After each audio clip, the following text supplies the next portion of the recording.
Nous allons donc écouter la parole et l'enseignement.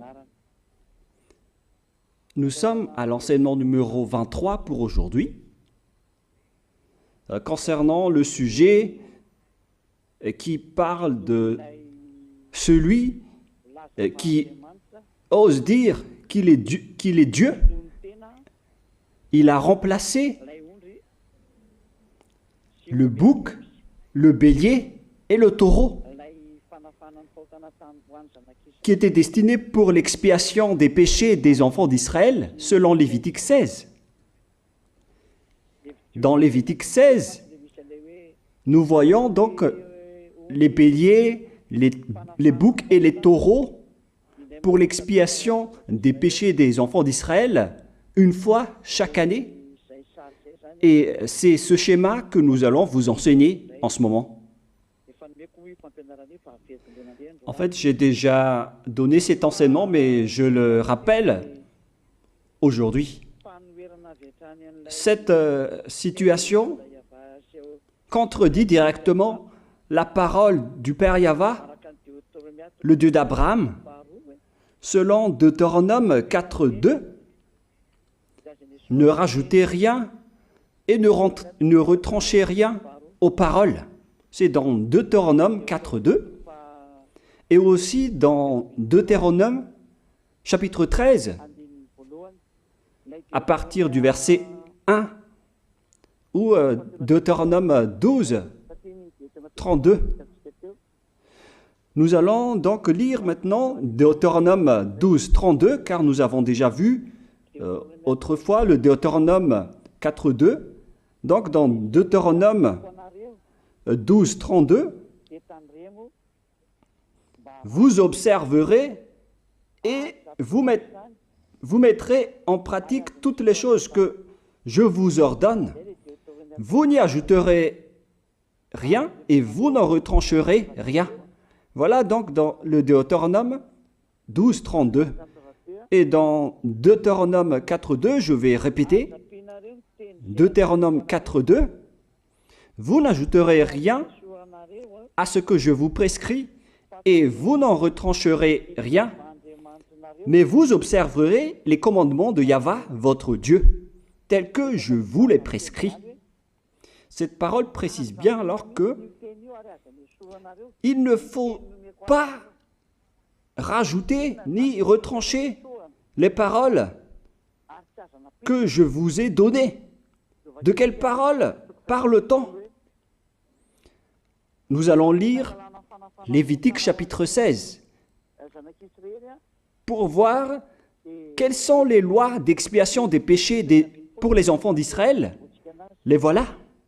C'est dans Lévitique chapitre 16, verset 3 d'abord, pour commencer.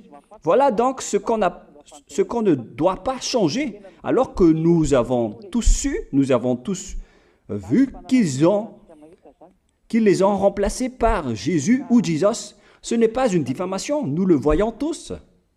Alors que chacun réfléchisse. Lévitique chapitre 16, verset 3. Voici de quelle manière Aaron entrera dans le sanctuaire. Il prendra un jeune taureau pour le sacrifice d'expiation et un bélier pour l'holocauste. Voilà, nous le voyons tous clairement, cette parole. Il existe donc le fait d'apporter un jeune taureau pour le sacrifice d'expiation, ainsi qu'un bélier pour l'holocauste. Verset 5. Il recevra de l'assemblée des enfants d'Israël 2 boucs pour le sacrifice d'expiation et un bélier pour l'holocauste. C'est-à-dire, en même temps, il y a un sacrifice de taureau, de bélier et de bouc. Lévitique chapitre 16, toujours, mais dans le verset 34. Ce sera pour vous une loi perpétuelle. Voilà. Il se fera une fois chaque année l'expiation pour les enfants d'Israël à cause de leurs péchés. Nous sommes déjà au verset 34 pour information. Verset 34. Voilà. Ce sera pour vous une loi perpétuelle. Quelle est cette loi perpétuelle? C'est le fait de sacrifier les béliers, les boucs et les taureaux qui vont être tués pour sacrifice, pour l'expiation des péchés des enfants d'Israël. Selon le verset 34, ce sera pour vous une loi perpétuelle. Il se fera une fois chaque année l'expiation pour les enfants d'Israël à cause de leurs péchés. Il y a une partie de votre texte qui est cachée en bas. À cause de leurs péchés. Voilà. Ici, donc, c'est bien clair que l'expiation du péché qui se fait une fois chaque année pour les enfants d'Israël, qu'on ne peut ni ajouter ni retrancher, ce sont les sacrifices des béliers, de taureaux et de boucs. On ne peut pas changer cela. On ne peut pas les remplacer en Jésus ou en Jesus. C'est une loi perpétuelle. Donc, si vous observez les 10 commandements, vous devez apporter des sacrifices de taureaux, de béliers et de boucs si vous voulez être expié de vos péchés. Voilà le schéma. Alors que, en réalité, la situation pour les religieux étranges, on ne voit pas ce qu'il veut en venir, mais ils ont osé intégrer Jésus ou Jesus pour remplacer le bélier, le taureau ou le bouc. Et ce sont eux-mêmes qui le confirment jusqu'à aujourd'hui. Nous voyons tous donc ici que Jésus ou Jesus n'est qu'un imposteur, un hors-la-loi. Et les hors-la-loi sont des envoyés du diable. Le diable, il a commis le péché depuis le commencement. Ce sont des transgresseurs de la loi. Donc c'est prouvé ici que Jésus est un hors-la-loi. Nous allons lire la parole, poursuivre, dans 1 Jean, chapitre 3. 1 Jean, chapitre 3, à partir du verset 4. Quiconque pêche transgresse la loi, et le péché est la transgression de la loi. Voilà, c'est bien clair que c'est le péché qui est la transgression de la loi.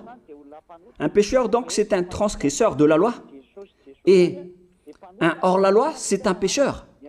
C'est clair alors que Jésus ou Jesus, c'est un hors-la-loi, c'est un transgresseur de la loi. Nous avons tous vu ensemble qu'il a pris la place du bélier et il a siégé, il s'est installé dans ce système. C'est pourquoi toutes les églises observent les 10 commandements et ils servent Jésus ou Jesus. Voici l'enseignement. Alors, regardez bien à travers ce texte et cette écriture que je vous donne en ce moment. Et soyez conscients, ça suffit maintenant d'écouter ces faux dieux, c'est déjà trop. Tant pis pour vous si vous allez encore les écouter. Soyez conscients que ce schéma n'est plus correct. Beaucoup de gens me diffament à cause de ce que je fais en ce moment. Ils ne supportent pas la vérité. Mais ça dépend de chacun de vous. Et moi, je vous avertis, pour vous qui vont être baptisés et qui veulent être baptisés, mais qui entendent les diffamations et les critiques des autres, ne croyez pas en cela. Ce ne sont pas du tout vrai. La parole de Élia est directe. Ce ne sont que des mensonges. L'ôtement du péché, ce sont des personnes qui sont non-pécheurs qui peuvent le faire. Ce n'est pas logique de dire que les fidèles sont ôtés des péchés et le leader est un pécheur. Ce n'est pas du tout écrit dans la Sainte Écriture. Ce qui est écrit dans la Bible, c'est que le bon arbre donne de bons fruits et le mauvais arbre de mauvais fruits. Et le bon arbre ne donne jamais de mauvais fruits et le mauvais arbre ne donne jamais de bons fruits. Ce sont les bons arbres qui donnent des bons fruits et les mauvais arbres qui donnent des mauvais fruits. Et donc, si l'ambassadeur de Yahushua, Zedia Elia, a produit des personnes qui ne pêchent plus, alors il est bon, il est une bonne personne. Il n'a jamais fait aucun mal, même pas le moindre mal. Voilà donc la leçon pour vous, car dans le cadre de ce baptême qui va arriver, il y a beaucoup de diffamation et de critiques. Donc je vous conseille de ne pas écouter cela, car ce n'est pas du tout la vérité. Ils font ça juste pour diffamer et blâmer la bonté de Yahushua, alors ne les suivez pas. Donc là, on voit bien que ce n'est pas de la diffamation. Nous avons tous vu ensemble. Je vous ai donné la parole. On a tous écouté et vu ensemble. On a jugé ensemble. Est-ce que ce Jésus ou Jésus a fait la vérité? Est-ce qu'il a dit la vérité ou pas?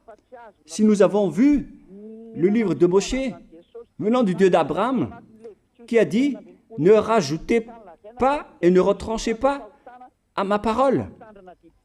Nous avons vu alors que ils ont remplacé par ce Jésus ou Jésus les sacrifices d'expiation du péché, en disant après que c'est ce dernier qui ôte les péchés. Ce n'est pas du tout vrai. Celui qui peut ôter les péchés selon les 10 commandements, c'est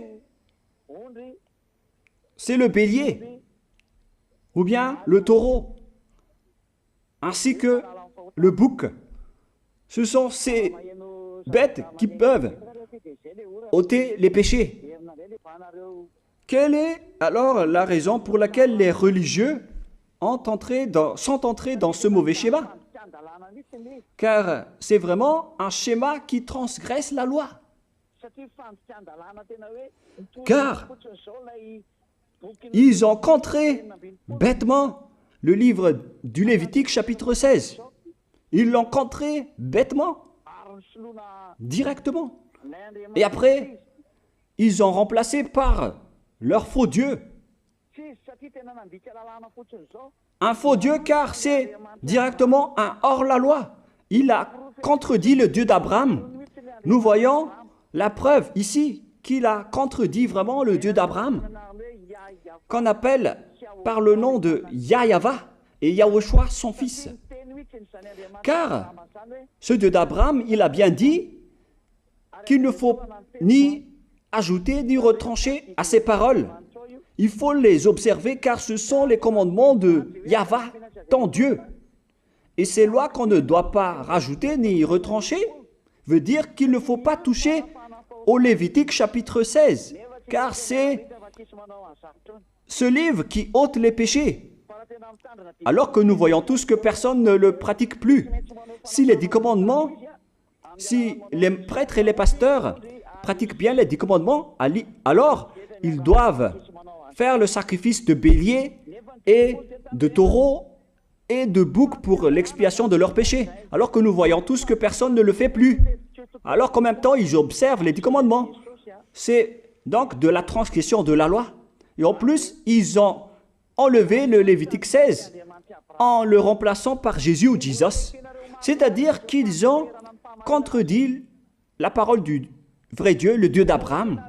Et est-ce que vous allez encore oser contredire cette vérité? Est-ce que vous allez encore dire que vous êtes dans la vérité, que vous êtes dans la justice? Mais qu'est-ce que vous cherchez? Vous cherchez à prier et à servir le Dieu d'Abraham. Si vous voulez servir le Dieu d'Abraham, vous n'allez pas enlever le Lévitique 16, vous allez restaurer le Lévitique 16. Mais est-ce que vous allez encore oser le faire? Est-ce que vous pouvez encore le faire? La réponse, non. Vous ne pouvez plus le faire. Alors que il s'agit de l'expiation de vos péchés. Et dans ce cas-là, c'est obligatoire de le faire. J'ai expliqué l'essentiel jusque-là, et après je vais vous donner la raison pour laquelle ils ont fait cette grande folie en intégrant dans le Lévitique 16, à la place du Lévitique 16, leur faux Dieu. C'est vraiment de la transgression de la loi. Vous n'avez pas servi le Dieu d'Abraham. Il n'aurait pas dû faire ça jusqu'à la fin, car il a dit qu'il ne faut pas ajouter ni retrancher à ses paroles, alors que vous avez osé le contredire et les changer. Nous allons donc voir maintenant dans Psaume chapitre 40, quelle est la raison pour laquelle les prêtres et les religieux ont arrêté le Lévitique 16 en le remplaçant par Jésus ou Jesus pour remplacer les boucs, le bélier et les taureaux. Et je vais vous expliquer la raison. Et eux, ils ne peuvent pas le nier car ils l'ont fait. Et si, par exemple, ils ne connaissent pas, alors il ne faut plus faire du n'importe quoi. Il faut que vous soyez enseigné par Élia, si vous voulez encore sauver votre esprit. Mais si vous ne voulez pas, alors tant pis pour vous et assumez les conséquences. Psaume chapitre 40, versets 6 à 8. Psaume 40, versets 6 à 8. Voilà donc le dégât qu'ils ont subi. Tu ne désires ni sacrifice ni offrande. Tu m'as ouvert les oreilles. Là, ils ont bien entendu et écouté que Dieu ne désire plus leur sacrifice et tout ce qui concerne ce sujet. Tu ne demandes ni holocauste, ni victime expiatoire. Ici donc, on est arrivé au stade où on n'a plus besoin des sacrifices. D'après ce schéma, alors, le Lévitique 16 a été supprimé. Et logiquement, puisque c'est une alliance qui a été détruite, alors on ne peut plus y entrer, car on ne peut pas ajouter ni retrancher aux paroles. Et donc, si on ne peut pas y entrer d'après la parole qui dit qu'on ne peut pas rajouter ni retrancher, si le Dieu d'Abraham a interdit le sacerdoce, alors logiquement, vous ne devez plus y entrer. Sinon, vous allez vous autoproclamer en tant que pécheur à jamais, alors que les pécheurs et les malfaiteurs n'iront jamais au ciel des cieux. C'est clair alors que c'est devenu un sens interdit, les 10 commandements et les lois de Moïse, d'après ce schéma, car c'est la relation avec le Père Yahva qui a été détruite, qui a été supprimée, car il n'y a plus d'expiation de péché pour vous. Alors vous êtes fous si vous allez encore entrer dans ce schéma. C'est pourquoi on a besoin d'une nouvelle alliance, car l'alliance des 10 commandements et les lois de Moïse ne sont plus correctes. C'est devenu supprimé, car on ne peut plus faire le sacerdoce, mais les religieux ainsi que les faux dieux, ils ne se sont pas... ils ont facilité les choses en intégrant leur faux dieu à la place du bélier, du bouc et du taureau. Et voilà, c'est bien clair. Et d'après eux-mêmes, ils ont dit que l'intégration de Jésus ou de Jesus, c'est d'après ce livre des psaumes. Vous voyez que ici, je n'ai pas dit du n'importe quoi, c'est la vérité que j'ai dit. Je n'ai pas incriminé qui que ce soit. C'est vraiment la réalité, la vérité. Alors, ici, on prouve bien que ça a été supprimé, ce n'est plus autorisé. Et c'est encore confirmé dans Ésaïe 66.3 que celui qui fait des sacrifices, c'est comme celui qui fait de l'idolâtrie. Celui qui immole un bœuf est comme celui qui tuerait un homme. Celui qui sacrifie un agneau est comme celui qui romperait la nuque à un chien. C'est vraiment toute une histoire si vous allez faire cela. Celui qui présente une offrande est comme celui qui répandrait le sang d'un porc. Alors qu'à l'époque des 10 commandements, c'était carrément interdit. celui qui brûle de l'encens est comme celui qui adorait des idoles. Ici donc, toutes les sortes de sacrifices ont été bloqués. C'est devenu interdit. C'est pourquoi le faux Dieu est entré dans Lévitique chapitre 16. Alors qu'ils n'ont pas du tout vu de leurs yeux qu'on ne peut pas ajouter ni retrancher aux paroles. Ils n'ont jamais vu et connu ces paroles. Il a fallu attendre l'arrivée de Élia pour vous montrer toute la vérité, pour vous montrer toutes les vraies paroles. Alors, il faut suivre Élia. Suivez Élia. Et c'est ce terme qui dit de suivre Élia que les gens ne supportent pas du tout. Mais qu'est-ce que je vais dire d'autre? Je vais vous dire de suivre qui? Alors que vous êtes tous pécheurs. Est-ce que vous allez suivre les pécheurs pour aller en enfer? Vaut mieux suivre Élia, car ceux qui l'ont suivi ne pêchent plus. C'est quoi le problème? Si c'est de la jalousie, alors vous n'êtes pas du tout sage. Mais si vous êtes sage, vous devrez être content en m'écoutant. Si vous cherchez ce Dieu d'Abraham, vous devez être très content en dansant à la maison en disant « Merci Élia, voilà ce que j'attendais ». Au lieu de dire des colères et de la haine, moi je vous donne de la parole de l'amour pour vous sauver. Alors sachez bien écouter. Et après, ils ont continué dans 40, verset 7 maintenant. Alors je dis, voici je viens avec le rouleau du livre écrit pour moi. Verset 8, je veux faire ta volonté, mon Dieu, et ta loi est au fond de mon cœur. Et eux, ils ont pris cette parole en disant que nous avons vu ce terme de rouleau du livre et directement, ils ont dit que on doit intégrer dans les 10 commandements le Fils du Très-Haut qui s'appelle Yahushua. Ils l'ont intégré dans les 10 commandements. Pour vous qui sont dans le mauvais sens, vous l'appelez Jésus. Vous avez intégré dans les 10 commandements votre Jésus, mais Yahushua n'entrera jamais là-dedans car c'est vraiment interdit, c'est un tabou. Le sens du rouleau du livre que Yahushua a parlé ici, c'est qu'on parle de son histoire dans le Sefer Torah juif. C'est-à-dire que le Sefer Torah juif a parlé de lui. Nous allons lire la parole à ce sujet. En parlant du rouleau du livre, ce n'est pas qu'il est entré dans le Lévitique 16. Non, c'est un tabou, c'est interdit. Mais il a parlé de son histoire. En parlant du rouleau du livre, nous allons lire la parole concernée à ce sujet. Selon Luc, chapitre 24, verset 44. Luc 24, 44.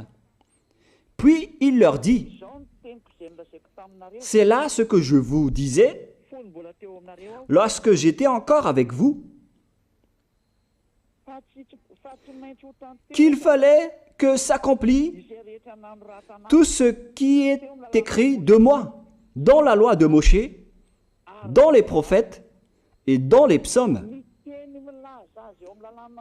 Toutes les paroles qui parlent de lui dans la loi de Moïse, dans les prophètes et dans les psaumes. C'est ça qu'on parle ici. Mais il n'a jamais dit qu'il va remplacer le Lévitique 16. Au contraire, c'est un tabou, c'est un blasphème devant le Père Yahva, qui a déjà dit qu'il ne faut jamais ajouter ni retrancher ses paroles. Donc, les paroles qui parlent de lui, ce sont les paroles de la nouvelle alliance qu'il va instaurer, qu'il va exécuter. La raison pour laquelle il sera crucifié, c'est qu'il va instaurer la nouvelle alliance en versant son sang. Voilà de 1. Maintenant, nous allons lire le livre de Jean 5, 46. Jean 5, 46.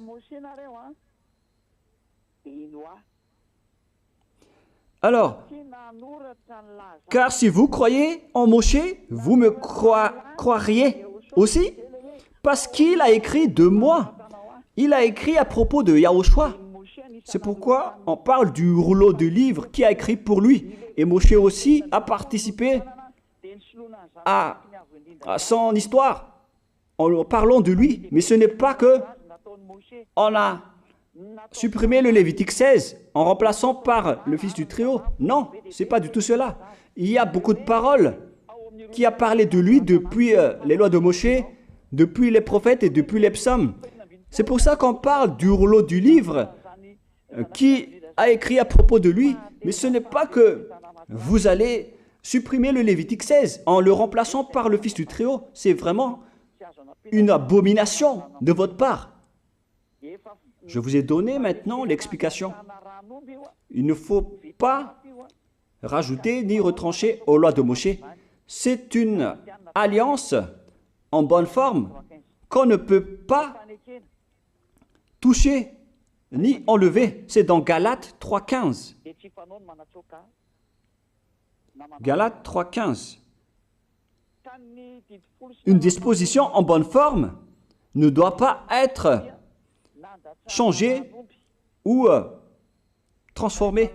Les lois de Moshe, c'est une alliance en bonne forme qu'on a versé le sang de Zébu en plus. Donc on ne peut ni retrancher ni rajouter. Le pire alors, c'est que vous qui êtes les fidèles de Jésus, vous l'avez intégré dans les lois de Moshe en remplaçant le Lévitique 16. On parle de votre Jésus ou Jesus.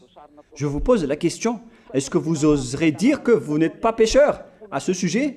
Car c'est vraiment de la transgression de la loi de la part de votre faux Dieu. Donc s'il est pécheur, alors logiquement vous êtes aussi pécheur. Et vous-même, vous avez dit que vous êtes pécheur. Voilà ce que vous avez fait. Et vous n'allez jamais être épargné. C'est pourquoi je vous appelle tous maintenant. Soyez baptisés et sauvez votre chemin, c'est-à-dire votre esprit. Sauvez votre esprit car il ira en enfer si vous ne le sauvez pas. Pour vous qui serez baptisés bientôt, l'explication est claire. Alors prenez une décision maintenant. N'écoutez jamais les diffamations qui sont faites par les diables. Ce sont eux qui vous empêchent d'aller vers la vérité. Ne soyez plus des poubelles dans votre conscience. N'acceptez plus cela. Il faut écouter l'envoyé du ciel des cieux, c'est-à-dire moi. Voilà l'explication. Vous avez fait du n'importe quoi avec votre faux Dieu. C'est votre faux Dieu qui a péché au commencement. Et logiquement, donc, vous avez tous aussi transgressé la loi avec lui. Et maintenant, vous êtes tous dans le péché. Et vous vous abritez dans la parole qui dit Dieu n'est pas venu pour appeler les justes, mais les pécheurs, pour se repentir. Le problème, c'est que c'est votre Dieu qui est vraiment un pécheur. Voilà le schéma qui prouve qu'il est pécheur. Donc, je vous souhaite à tous d'être bénis par Yahushua. Prions ensemble. Merci infiniment, Père Yahva, pour cette parole. Une parole qui conscientise les gens pour se retourner vers toi et pour faire rester fermes tous les enfants du Très-Haut, les personnes que tu as déjà choisies, pour qu'ils restent bien fermes dans le service, et pour ceux qui sont encore à l'extérieur, qu'ils courent vers Elia, car Elia et toi, Yahushua, vous êtes uniques. Merci infiniment, Père Yahva. Merci infiniment, Yahushua. Sauve les gens pour qu'ils soient intégrés au ciel des cieux, pour que les gens écoutent la parole, Père Yahva, Yahushua, toutes les paroles que j'ai montrées. Confirme toutes mes paroles, Yahushua et Père Yahva, pour la gloire de vos noms si saints. Merci pour ta bonté et pour ta grâce. Au nom de toi, Yahushua, je fais toutes ces prières. Alléluia, Amen. Donc, je vous souhaite à tous d'être bénis par Yahushua et à demain. Au revoir.